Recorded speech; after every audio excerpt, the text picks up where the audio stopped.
Bonjour à tous, ravi de vous retrouver pour ce nouveau numéro du Samedi Politique. Après 13 mois de gestion hasardeuse de cette crise sanitaire, faut-il attendre un retour à la normale ou le provoquer? C'est un peu la question à laquelle nous allons tenter de répondre aujourd'hui. Mais en attendant, comme chaque semaine, n'oubliez pas de commenter, de partager et bien sûr de cliquer sur le pouce en l'air en bas de cette vidéo.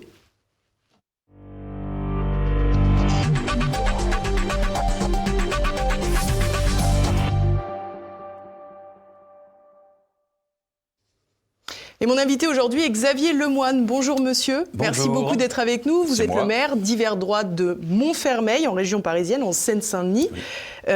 Vous avez fait l'actualité cette semaine avec des propos chocs. Je vais les lire.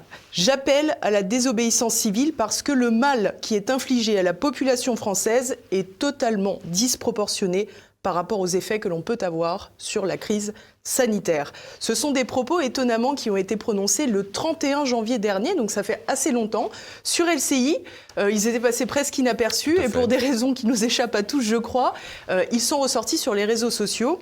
Ces propos, Xavier Lemoine, comment vous expliquez-vous précisément qu'ils ressortent maintenant ? J'ai aucune explication, c'est la magie des réseaux sociaux.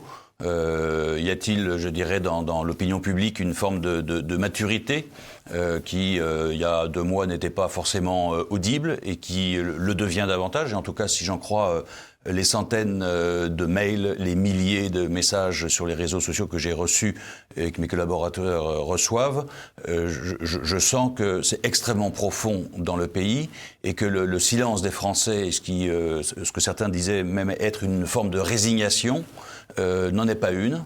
Il n'y a pas grand monde de dupes, finalement. Ils ont joué la confiance parce que le français est bon.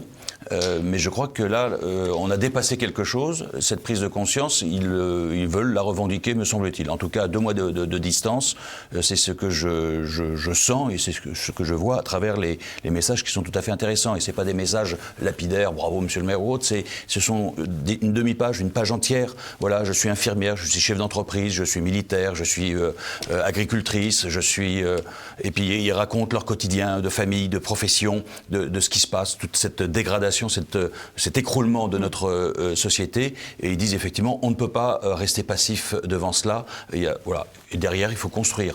Donc je dirais cet appel à la désobéissance civile, d'abord c'est un droit moral qui s'exerce dans la non-violence, donc je préfère que ceux qui disent aux armes citoyens baissent d'un niveau et se disent d'abord une conviction et un devoir moral et dans la non-violence. Oui, parce que ce sont des propos très forts et de la part d'un élu de la nation, on peut se dire qu'évidemment c'est un peu exagéré. Mais cet élu, ça fait 1 an qu'il essaye de porter un certain nombre de solutions au plus haut niveau de l'État, y compris, et que, comme bien d'autres, il s'est fait gentiment éconduire, alors que, par ailleurs, ce que j'ai pu proposer, nous l'avons mis en œuvre sur la ville de Montfermeil et nous en avons vu les résultats. Et donc ce n'est pas comme ça et en l'air que je parle, mais c'est fondé sur une connaissance et sur une expérience.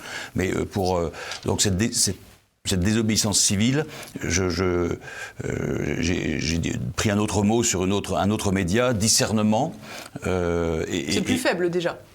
Alors, on va pas, c'est pas en termes d'intensité, je préfère, je ne suis pas dans la violence, je ne veux pas être dans la force, mais je veux être dans la conviction, et puis dans une conviction, pour le coup, puissante. Là-dessus, il n'y a pas à transiger sur les principes, il n'y a pas à transiger sur ce qu'il conviendrait de faire, mais on détruit qu'est-ce que l'on remplace. Et donc, je suis plutôt dans la proposition. Cette proposition, il y a des milliers de médecins qui, sur la France, et bien d'autres pays, mais on va rester sur la France, ont mis en œuvre avec des preuves. Voilà, que ce soit des médecins libéraux, des médecins hospitaliers. Il y a des dizaines de pays qui ont eux-mêmes pris un certain nombre de dispositions, et aujourd'hui on a suffisamment le recul pour que, sans discussion à n'en plus finir, on puisse voir les résultats positifs que cela a eu. Ou négatifs. Ou négatifs dans certains cas, et ils se sont éloignés de ces dispositions. Donc au regard vraiment de cet effondrement de la société française, doublement des suicides des enfants en Seine-Saint-Denis, 8 entreprises sur 10 qui passent actuellement au tribunal de commerce sont tout de suite liquidées. Il n'y a plus de discussion, il n'y a plus de plan de rattrapage, il n'y a plus rien. Donc on a, je dirais, engendré des mécanismes qui ont une force d'inertie qui va se jouer encore sur des mois et des mois. C'est intenable. c'est intenable sur le plan économique, c'est intenable sur le plan social, c'est intenable sur le plan familial, sur le plan personnel, enfin c'est intenable. Rendez-vous compte que le pays, nous avions en 40 ans d'exercice budgétaire accumulé 1000 milliards de dettes. Nous en avons en un an mis 400 de plus. En un an, 40 milliards sur 40 ans. Et en plus, c'est la Chine qui est en train d'acheter la dette souveraine de la France. Bon. Donc je dirais, si on regarde sur le plan micro, si on regarde sur le plan macro, mais que devient notre pays? Donc, soit je reste maire en disant j'ai mes routes à faire, mes écoles à chauffer, etc. Le reste, c'est pas dans mes prérogatives, ce n'est pas dans mes responsabilités, mais je n'ai jamais travaillé comme ça et j'ai toujours fait mon travail de maire au regard de ce que je pensais être bon pour Montfermeil bien évidemment, mais pour mon pays et pour la France. Donc, en qualité de maire, en qualité de président d'un conseil de surveillance d'un gros hôpital, le plus gros hôpital de Seine-Saint-Denis, et fort de cette expérience et de ce que nous avons vu, de ce que nous avons fait, je dis, mais je ne peux pas me taire. J'ai essayé, j'ai tenté, j'ai écrit, j'ai consulté, voilà. Donc, à un moment donné, oui, j'appelle à la désobéissance civile.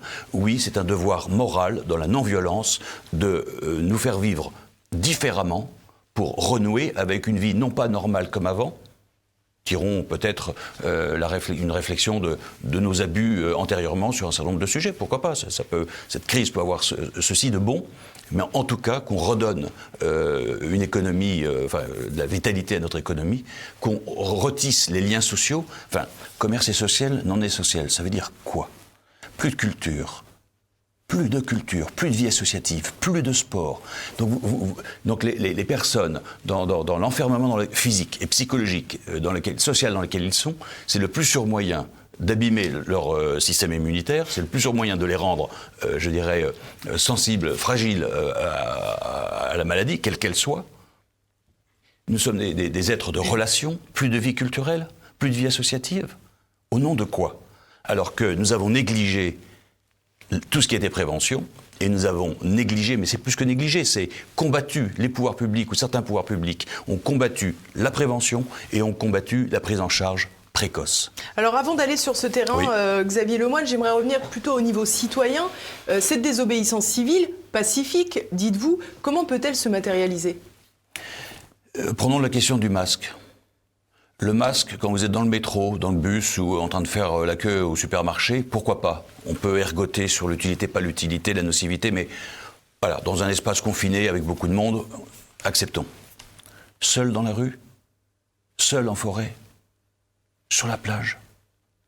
Et attendez. On a vu aujourd'hui que effectivement les plages des Alpes-Maritimes seront conditionnées au port du masque. Et on réfléchit pas et on laisse faire. Mais voilà, le discernement auquel j'appelle, c'est ça. Oui, mais le discernement, Xavier Lemoine, c'est pas la loi. Et aujourd'hui, il se trouve que si les citoyens décident avec discernement et peut-être raison de ne pas porter le masque quand ils sont tout seuls en plein air et qu'un policier arrive, c'est 135 €. Alors c'est un peu 135 € la première fois, c'est 1500 € la seconde fois, et c'est éventuellement 6 mois de prison, 7500 € d'amende. Donc vous voyez la gradation pour un masque dont on peut vraiment se poser la question que lorsqu'on est en forêt ou sur une plage, ce qu'il vaut en termes de prévention, montre bien la disproportion de ce à quoi nous sommes amenés à obéir par rapport à une réalité sanitaire. Il y a d'autres pays qui sont encore plus coercitifs. Oui, le Canada, oui, il y en a qui sont plus coercitifs, mais il y en a aussi qui ont su développer, qui le sont moins, et qui ont su développer les deux aspects que nous avons négligés, c'est-à-dire la prévention et les soins précoces. Et à ce moment-là, je dirais, l'état de leur économie et je dirais ces mesures transitoires qu'ils ont été amenés à prendre a produit beaucoup moins d'effets négatifs que sur la France. Voilà, parce que nous, on est quand même empêtrés on a quand même un taux de mortalité qui est l'un des plus forts du monde. Donc on n'est pas bon. En tous les cas, il n'est pas très loin de celui du Brésil dont on parle souvent. Justement. Bon, donc à un moment donné, je dirais, si les pouvoirs publics ne comprennent pas qu'ils sont devenus inaudibles, qu'il y a une rupture de confiance, que ce à quoi ils nous astreignent, je dirais, n'est pas moral, n'est pas légitime, n'est pas décent. Il y a une colère rentrée, et je pense qu'il faut faire extrêmement attention aux colères rentrées. Donc redonnez-nous notre figure d'homme, redonnez-nous des consignes qui soient compréhensibles, qu'ils soient en réel rapport avec la réalité sanitaire. Et je prends l'exemple du masque, parce qu'à un moment donné, effectivement, 1, 2, 3, les 10 premiers vont prendre 135 €. 1 million de personnes à verbaliser à 135 €, ou si on sent que les Français disent, attendez, ok, certaines choses oui, mais d'autres non, c'est trop, c'est pas assez. Ou alors, on va continuer. Comment ça se passe à Montfermeil, pardon, mais comment ça se passe à Montfermeil? À Montfermeil, c'est très simple.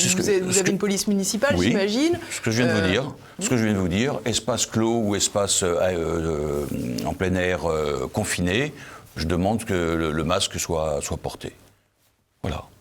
Donc vos policiers ne contrôlent pas, ou du moins ne verbalisent pas, les personnes qui se promèneraient sans masque dans votre ville, dès lors qu'il n'y a pas une concentration de personnes et que... J'ai demandé d'être vigilant sur les espaces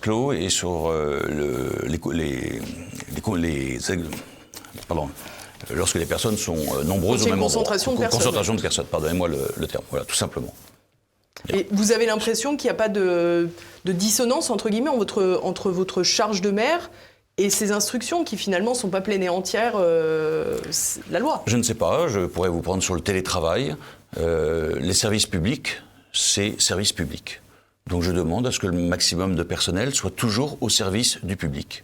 Le télétravail, c'est rigolo, 5 minutes. Au bout de 10 minutes, ça dérègle tout. Et au bout d'un quart d'heure, vous n'avez plus de service public. À Montfermeil, vous avez la possibilité d'accéder à tout. Les écoles, les crèches, aujourd'hui... Elles sont fermées, les écoles, aujourd'hui, à Montfermeil. J'ai un certain nombre d'élèves que j'accueille. Alors, il y a les métiers dits prioritaires. Et puis, il y a les personnes qui n'ont aucune solution et qui sont en risque de perdre leur emploi. Je fais quoi? Je les ramasse dans 3 mois avec une dépression, un suicide, du chômage, une expulsion. Les dégâts sont considérables. Quel risque prend-on réellement avec des enfants? Il y en a peut-être quelques-uns dont les parents ne sont pas forcément sur des métiers prioritaires. Donc pareil, si je vous comprends bien aujourd'hui, Xavier Lemoine, vous considérez qu'en tant que maire, vous avez une responsabilité? J'ai une responsabilité de dire à mes concitoyens, ça ne sert à rien d'attraper le Covid. Vous avez la possibilité, si vous avez une carence en zinc ou en vitamine D, eh bien, de la combler. Vous voyez ça avec votre médecin ou votre pharmacien.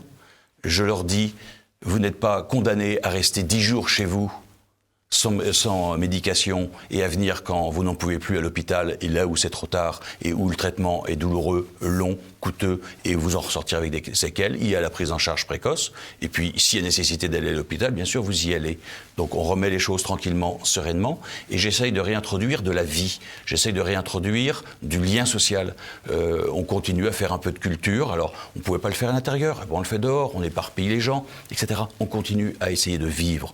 Il ne s'agit pas de braver, il ne s'agit pas de dire tout le monde a tort, il ne s'agit pas de dire c'est une grippette ou autre, il s'agit de dire il y a en même temps que les précautions sanitaires à prendre, il y a à laisser de la vie, parce qu'on est en train de mourir d'autre chose en ce moment. Et de manière bien plus grave et bien plus forte que le virus lui-même. Que le gouvernement n'ait pas laissé davantage la possibilité aux maires, comme vous le faites vous, de prendre leurs responsabilités, de peut-être s'émanciper de certaines règles pour pouvoir organiser, comme vous le faites, une vie associative, une vie culturelle, avec évidemment des conditions sanitaires acceptables, mais peut-être moins restrictives. Je pense qu'on aurait dû avoir beaucoup plus de liberté, et dans la mesure où certaines personnes estimaient être en danger en venant à telle ou telle manifestation, tel ou tel endroit, etc., elles n'y viennent pas. Celles qui estiment qu'elles ne sont pas en danger, ou que le risque par rapport à une vie sociale, à une vie professionnelle, à une vie économique, je dirais, est jouable, enfin entendable, et les choses se régulent. Mais là, cette chape de plomb sur l'intégralité de notre vie, sur tous ces aspects, mais le pays, enfin, je ne sais pas, enfin, des fois j'ai l'impression d'halluciner parce que, oui, quand on est en région parisienne, il y a toujours la dynamique de la région parisienne, mais véritablement, notre pays est en train de s'effondrer. La situation économique dans laquelle nous sommes, nous vivons actuellement sur une fiction qui est faite sur le slogan « Quoi qu'il en coûte », 400 milliards d'emprunts nouveaux pour maintenir des choses... La fiction de l'argent magique. De l'argent magique qui méritait sans doute d'être mis sur la table, mais qui méritait pour vraiment prendre les mesures au plus justes et permettre à ce que l'économie traditionnelle, normale, perdure.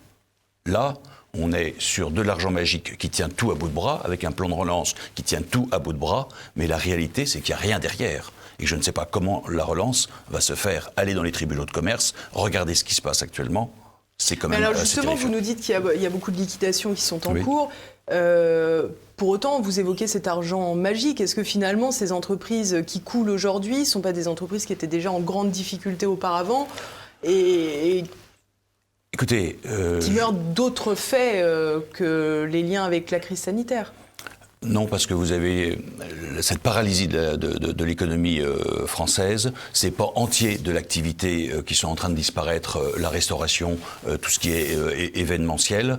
Alors, qu'il y ait des sociétés qui étaient peut-être en difficulté avant est une chose, mais là c'est bien au-delà. Je les vois bien, mes chefs d'entreprise. Certains économistes contrediraient vos propos, ils disent même l'inverse, ils disent que certaines entreprises qui finalement, dans une optique un peu darwinienne, auraient dû se terminer... Destruction créatrice, oui, d'accord, ok. Auraient dû se terminer en tous les cas, et que grâce aux aides aujourd'hui de l'État, elles sont un peu sous perfusion pour finalement mourir un peu plus tard, quoi.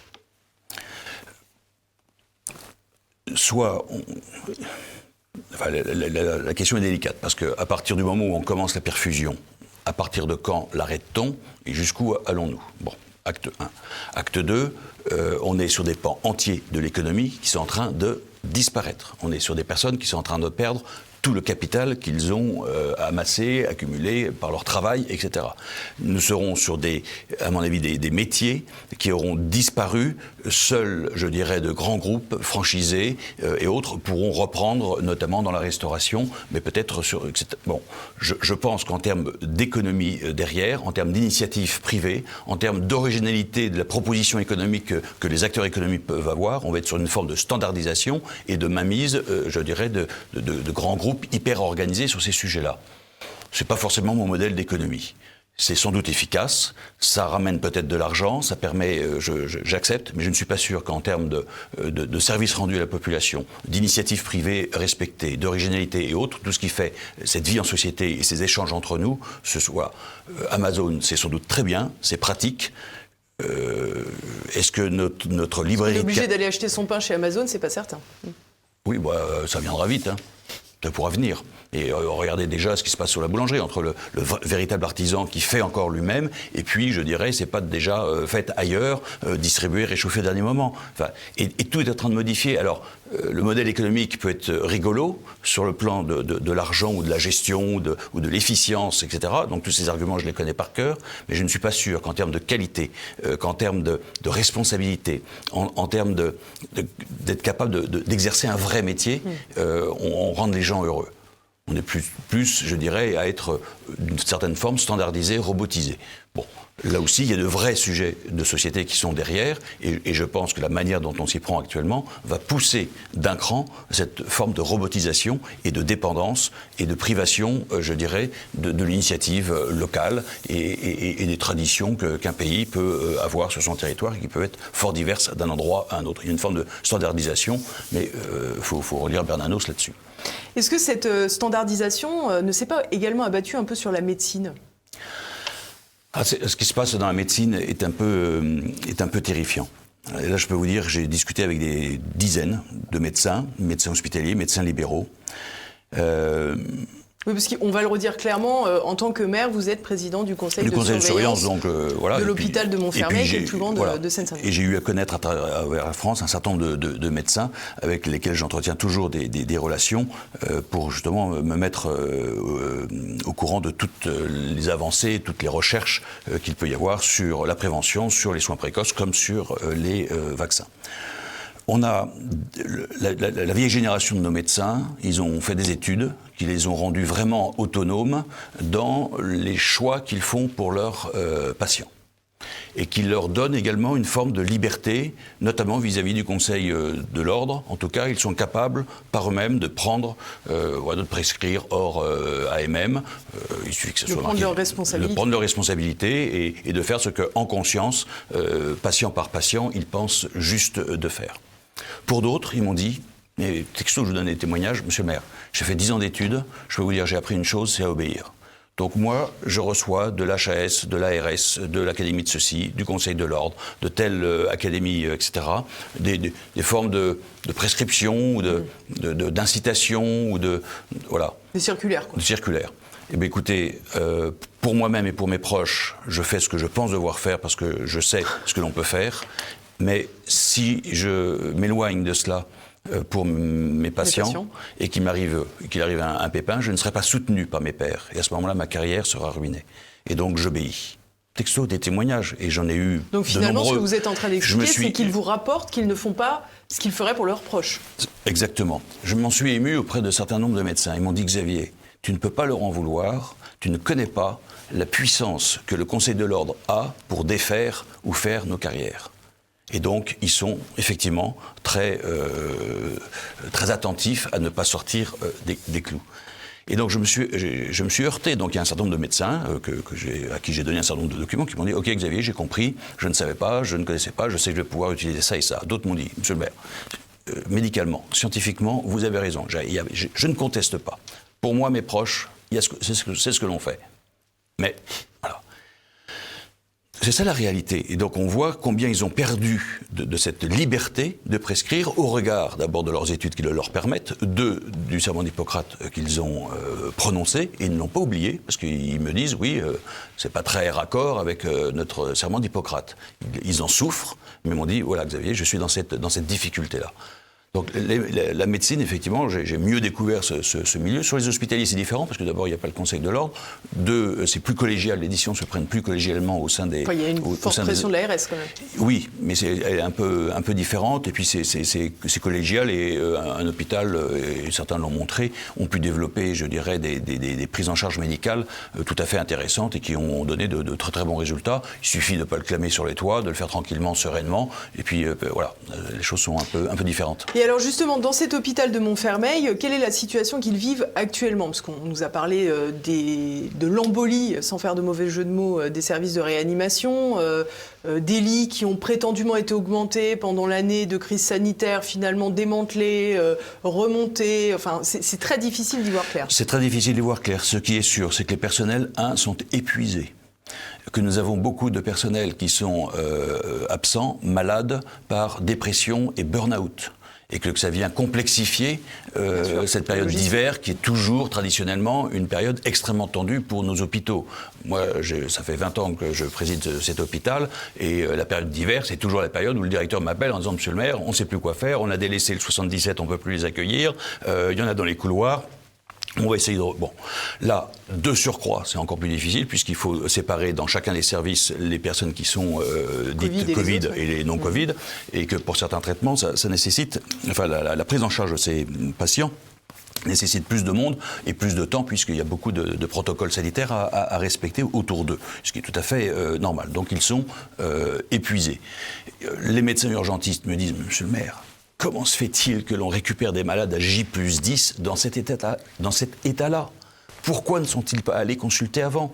Si ça s'aggrave, bien sûr qu'on les accueille. Mais pourquoi on a 10 jours sans rien, où tout, je dirais, s'est emballé, et nous, on essaie de récupérer des situations qui auraient pu être prises bien plus en amont ? Pourquoi ne le dit-on pas ? C'est eux-mêmes qui me le disent. Mais comment ? C'est pas normal que nous ayons des patients dans un tel état. Mais dès le départ, on a demandé il y a 1 an aux médecins de ne pas, voilà, et aux gens d'attendre avec Doliprane, et si ça va mal, d'appeler le 15. Et on est resté un peu, alors les pouvoirs publics démentent, non, on n'est plus sur cette consigne-là. Oui. C'est rentré dans les esprits. Je ne bouge pas parce qu'à un moment donné, on nous a dit de faire comme ça, et je prends des risques si je m'éloigne de cela. Et donc, chacun est dans une forme de tétanie. De tétanie, voilà. Bon. Et on en est là. C'est pour ça qu'à un moment donné, soit on laisse faire, mais les dégâts sont tels qu'on peut se dire, écoutez, s'il vous plaît, les personnes qui sont carencées en zinc, qui sont carencées en vitamine D, sont des gens propices à faire une Covid grave. Bon, est-ce qu'on peut les identifier ? Les personnes qui ont des comorbidités, diabète, obésité, maladies cardiovasculaires et éventuellement l'âge, est-ce qu'on peut avoir prioritairement une politique de santé publique en termes de prévention ? Est-ce que l'on a le droit de dire aux malades, dès les premiers symptômes, allez voir votre médecin, dès lors que le médecin aura été libéré pour utiliser, s'il faut, la famille des macrolides, l'azithromycine notamment, l'ivermectine aujourd'hui, il y a des pays entiers, le Portugal, l'Afrique du Sud, l'Inde et certains États de l'Amérique du Sud, les corticoïdes et les anticoagulants. Avec ces 4 produits-là, vous arrivez à prendre précocement pour éviter la forme grave. Bien. Moi, j'ai été traité comme ça, mon épouse aussi, et ma famille qui l'a eu également. Bon, est-ce on a le droit de le dire pour que... Voilà. Et puis les personnes qui, hélas, devront faire une forme grave, eh bien, effectivement, c'est l'hôpital. Mais l'hôpital ne sera pas engorgé par des personnes qui auraient pu être prises précocement et éviter qu'elles développent la forme grave. C'est aussi simple. Enfin, c'est tellement simple que, je dirais, pendant un an, j'ai tenté de le dire à beaucoup d'autorités. Le président de la République lui-même, dans son discours du mois de novembre 2020, à la 17e minute de son discours, pourrait le retrouver. Et il est temps désormais que la médecine de ville prenne toute sa part à la lutte contre le Covid. Je dis, OK, c'est gagné, on va pouvoir... 10 jours ou 15 jours après, le Premier ministre à l'Assemblée nationale et le ministre de la Santé, commission d'enquête de l'Assemblée nationale, balaye ça d'un revers de main, mais d'une manière... Mais il n'y a que vous, alors c'était Mme Bonner qui posait la question, il n'y a que vous, Madame la députée, qui imaginez qu'il existe quelque chose de... Je dis, Oui, puis c'est une polarisation systématique du débat, c'est-à-dire que c'est oui, non, soit ça ne marche pas, soit c'est un médicament miracle. Non, les choses sont plus subtiles. Chaque patient est un cas unique et chaque médecin sait la panoplie de médicaments dont il dispose pour pouvoir éviter la forme grave. Le tout, c'est de permettre que nos hôpitaux ne soient pas engorgés et permettre à ce que la vie sociale, économique, familiale, personnelle puisse reprendre une allure humaine. Elle est devenue depuis un an inhumaine. Alors, il y a une question, évidemment, en tant que maire, vous êtes confronté à l'organisation erratique, j'allais dire, de la vaccination avec les fameuses commandes de l'Union européenne qui fonctionnent visiblement très bien. Comment ça se passe sur le plan purement logistique ? Alors, sur le plan logistique, je considère que c'est à l'État de faire le nécessaire, et c'est ce qui est le cas. Et donc, l'hôpital de Montfermeil est centre de vaccination, et il fait avec ce qu'il a. Vous n'allez pas faire comme certains élus, je pense à Renaud Muselier, je crois, qui a commencé à faire. Il est président de région, il a une capacité, je dirais, de feu et d'initiative qui n'est pas celle d'un maire. Premier point.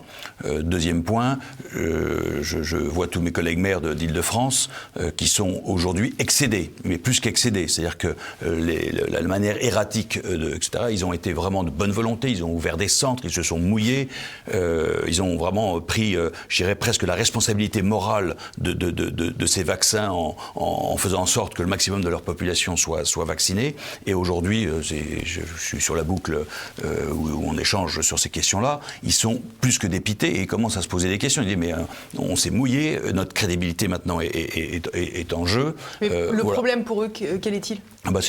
C'est qu'une fois on a des doses, on n'a pas de dose, il faut annuler les rendez-vous, il faut reprendre des rendez-vous. On leur dit la cible c'est ça, à midi c'est une autre cible et le soir il y a une troisième cible. On n'a pas fini la première, tout juste commencé la seconde et qu'il faut attaquer la troisième. C'est terrifiant. À un moment donné, je me pose la question, est-ce que c'est du désordre ou est-ce que c'est, depuis un an, une espèce de lessiveuse, de machine à laver dans laquelle on est, où on perd tous les repères parce que c'est sans cesse sur des injonctions contradictoires et on n'arrive plus à savoir le vrai, le faux, ce qui est toujours d'actualité, pas d'actualité. Et donc il y a une forme de paralysie, d'impossibilité à essayer d'y voir clair et à construire une stratégie compréhensible parce qu'on est totalement bombardé de choses différentes. Je n'en sais rien. En tout cas, c'est ce qu'ils vivent actuellement. Et pour ce qui concerne les Montfermeillois, je l'ai dit, ceux qui souhaitent se faire vacciner, j'entends que leur choix soit respecté. Et à ce moment-là, ils s'inscrivent au CCAS et sur les places disponibles au centre de vaccination, ils sont placés. Mais les personnes qui ne souhaitent pas, je dirais, se vacciner, je souhaite que leur choix soit dans leur entourage et par les pouvoirs publics et durablement respecté aussi. Et je souhaite également qu'ils sachent exactement de quoi il en retourne sur ces vaccins. On peut discuter. Je ne dis pas oui, non. Les choses sont beaucoup plus subtiles que ça. Elles sont en plus subtiles en fonction de l'âge et des pathologies que vous pouvez avoir. Et des risques vis-à-vis du Covid de base. Absolument. Donc il y a un ensemble de paramètres à apprécier. Une fois qu'ils sont avertis, il n'y a aucun souci. Mais que les deux avis soient respectés et qu'il y a un minimum de connaissances rationnelles des produits auxquels que l'on utilise. Voilà. Après, il y a d'autres discussions sur le vaccin, c'est d'autres choses. Elles sont de nature scientifique, mais voilà. Il y a quand même une impression de contradiction avec cette question de la vaccination, puisque finalement, la vaccination a très vite été présentée comme une sortie de crise inéluctable pour recouvrer ses libertés, ni plus ni moins. Et on a vu récemment, j'en parlais la semaine dernière avec Florian Philippot, je vais vous passer un extrait dans quelques instants, que le Conseil d'État a rendu un avis qui considérait que le simple fait d'être vacciné avec les doubles doses ne permettait pas de relâcher, j'allais dire, les personnes qui étaient vaccinées parce qu'elles pouvaient constituer toujours un danger pour les autres en étant potentiellement contagieuses. D'abord pour elles-mêmes. Et hélas, les personnes que j'ai à l'hôpital, pour certaines, sont des personnes qui ont été vaccinées récemment. Mais ça, avec 2 doses ? On le sait, pas forcément, puisque effectivement la période dure, aléatoire ou dangereuse est entre les deux. Deuxièmement, ça peut être des usines à variants, ça faut le savoir. Et vous avez raison, et cet avis cette communication du ministère de la Santé au Conseil d'État montre à l'évidence que c'est loin d'être la panacée et qu'il y a des mécanismes qui se sont mis en route qui n'avaient pas forcément été ou prévus ou mesurés à l'aune de ce qu'ils sont réellement. Et c'est vrai que c'est dès le mois d'avril 2020 que j'ai compris que ce serait que le vaccin qui serait proposé et que la prévention et la prise en charge précoce ne seraient pas proposées, voire même combattues. Je crains, dans les semaines qui viennent, que l'on fasse le compte parce que les effets secondaires sont importants, les effets secondaires graves ne sont pas marginaux, les personnes qui font une Covid extrêmement dure après avoir été vaccinées sont de plus en plus nombreux, les restrictions effectivement au regard de l'étau qui devait se desserrer tardent à venir, et je pense qu'il y a un certain nombre de personnes qui se posent des questions, qui se disent est-ce que la stratégie exclusivement vaccinale était la bonne ? Je ne dis pas qu'il faut rayer le vaccin, il y a peut-être d'autres vaccins aussi sur lesquels travailler et développer, et qui, je souhaite qu'on tire les leçons très rapidement de ceux qui nous ont été proposés. Il y en a qui, à mon avis, seront bien plus utiles, bien plus utiles, on va dire, on va positiver.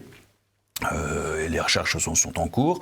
Quand on voit la difficulté qu'on a eue déjà à vacciner le peu de nombre de personnes, et qu'on s'aperçoit que sans doute en ayant spécialisé les anticorps sur une protéine, la spike, mais qui est celle qui mute le plus et qui peut-être dans 6 mois, 1 an ne sera plus reconnaissable par notre système immunitaire, est-ce qu'il n'y a pas à regarder différemment Et puis à jouer sur les 2 autres tableaux. Et moi je ne demande qu'une chose: jouer sur tous les tableaux. Il y a le mix énergétique, le mix sanitaire. Prévention, prise en charge précoce, les vaccins.